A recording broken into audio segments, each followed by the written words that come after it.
અમારા યુવા નેતા યુવરાજસિંહ જાડેજાએ જે નકલી દૂધ જે ડેરીમાં ભરવામાં આવે છે, ડેરીના પુરાવાઓ પણ આપ્યા, વિડીયો આપ્યા, ફૂટેજ આપ્યા, બધું જ આપ્યું, તો એમના પર કાર્યવાહી કરવાની જગ્યાએ બસ માત્ર દેખાડા કરીને આ ગુજરાત સરકારના પોલીસ તંત્રએ એમને જતા કર્યા.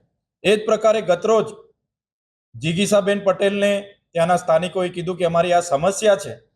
જિગીસાબેન પટેલે ત્યાંના કોર્પોરેટરને ફોન કર્યા કે ત્યાં અસામાજિક તત્વોનું એક ટોળું ઊભું કરીને અને જિગીસાબેન પટેલની ગાડીના કાચ તોડી નાખ્યા, એમના પર જાન લેવા હુમલો કર્યો અને અત્યાર સુધી પોલીસે એફઆઈઆર નથી કરી.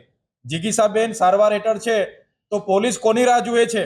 એક બાજુ આ લોકશાહી દેશના ધારાસભ્યને તથાકથિત સામાન્ય બાબતમાં એટીવીટીની મીટિંગમાં કાચનો ગ્લાસ માર્યો એમ કરીને એફઆઈઆર થાય એના પહેલા ધરપકડ કરી લેવામાં આવે છે.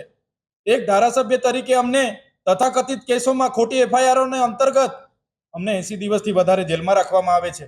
અને અમારા જે જિગીસાબેન પટેલ પર જ્યારે જાન લેવા હુમલો થયો તો પોલીસ કોની રાહ જુએ છે? કેમ એફઆઈઆર કરતી નથી? આખો ગુજરાત